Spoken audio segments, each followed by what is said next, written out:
So I didn't talk to you about this, but I want to go on a tangent here a little bit.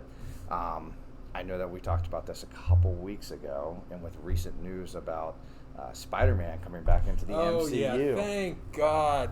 Thank you, Jesus in heaven, that someone came to their senses. Is your heart healed now? It's only one movie, but it's a little bit, and it's one movie and one appearance in the MCU, so But it gives them time, tentative, doesn't it? Yeah, but I mean, it makes time for a better deal. Yep. And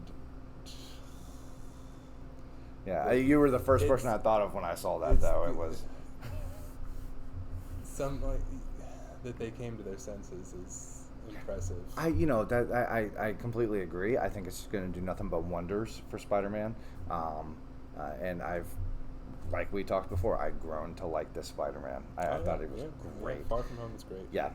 Now, I was kind of wondering, maybe a little bit worried that you would think that it was kind of like an ex-girlfriend stepping back and be like, "Oh, I made a mistake. Can we make up?" And if my ex-girlfriend is responsible for, okay, since we're only talking one Sony movie and one appearance in the MCU, I'll dial back my hundreds of millions of dollars from the industry statement from the last one.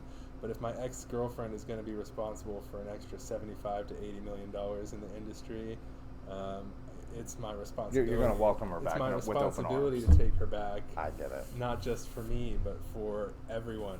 Yeah. I get it. Especially since there was it's not like she's abusing me. Like everything was working really well. But she left you so brokenhearted, though.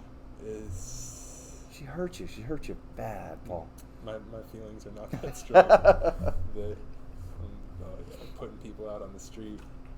Yeah. So So then I also read that Kevin Feige. He's doing Star Wars. He's doing a Star Wars movie. No. I don't know how I feel about that. No? I don't know how I feel about that. Now, we had talked before about him, and he's got a Midas touch. Everything he's done has turned into $1 billion, and I think it's taken him a little bit to get there, but but also all he's done at this point in his entire career is Marvel movies. Yes. Going back to Fox's X-Men in 2000, I didn't realize he went that far back. But did he? He does, yeah. Oh, I didn't know that either. Yeah. So he's always been in that universe. He started the game too with that business. Yeah. And he's obviously talented. He's obviously good at what he does. But I mean, you're not as big of a Star Wars fan as I am. But what do you think about him doing a Star Wars movie?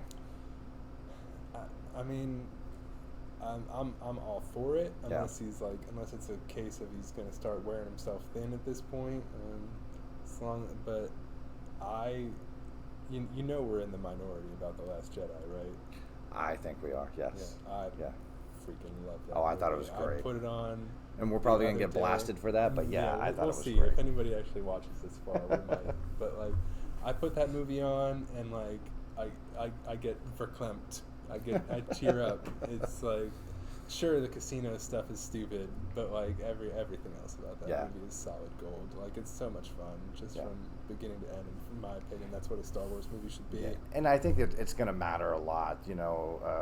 December ends the Skywalker saga, so they say. Yeah. And I'm sure that they're going to hold true with that. So I think a lot of it's going to matter as to what direction they take the Star Wars universe at this point. As to, I currently have mixed emotions about him doing one, but we'll see. About J.J. Abrams doing one, or Kevin Feige doing one? Yeah. I have mixed emotions about J.J. Abrams coming back. Because, do you? The Force Awakens I found kind of boring, and I loved the last one. I don't know. I like J.J. coming back because I think that he started The Force Awakens with an idea of a story to tell, and now he's the one that gets to wrap it up. Do you remember that time I told you about that dream I had? Where I was I was following J.J. Abrams around, and I was like, yes, I loved The Last Jedi, J.J. It was so great. It was the best movie I've ever seen. It was so much better than The Force Awakens. And he wouldn't talk to me at all.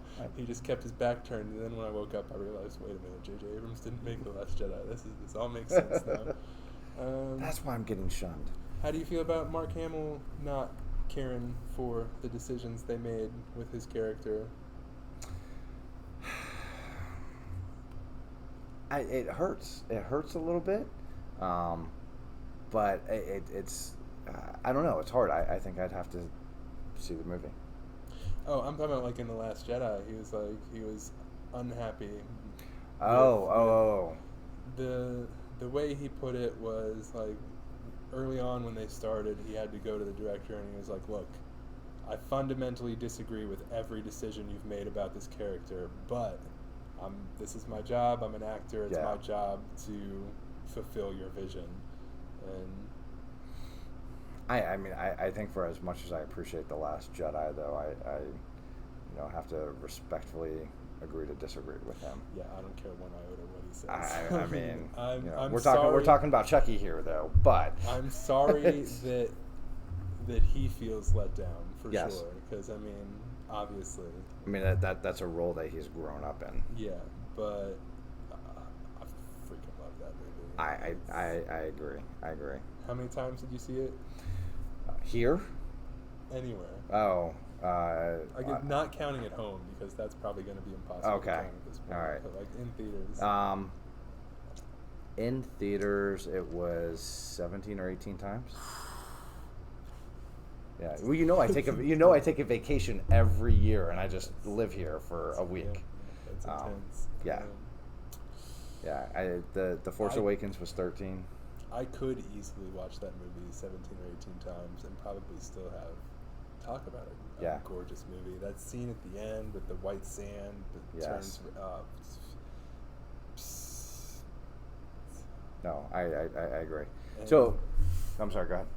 I could just keep on talking about The Last Jedi forever. Like I thought that was another ballsy movie. Nowhere near as ballsy as the Joker.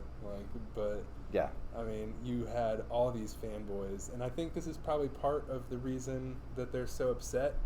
Is for 2 years all you got was like, who's Emperor Snoke, who's Rey's parents. Yeah. It's like he's dead. And it doesn't matter. That's it. Nope. And we totally fooled you for the first time, not the first time ever, but like for the first time in a long time, you guys, like we played you. We gave you a red herring. You bought it, and Snoke was a bad guy. You Plain and obsessed simple. with that, Yep. and oh man, this guy came in. There's another guy that comes in here. He liked that movie too, but I'm having a hard time thinking of anybody else. No, I get it. I know that we're in the minority. We talk about the throne room scene all the time. Oh, and my she sticks her God. hand up and that lightsaber just flies into it. Oh, It's great. absolutely. That's an iconic scene.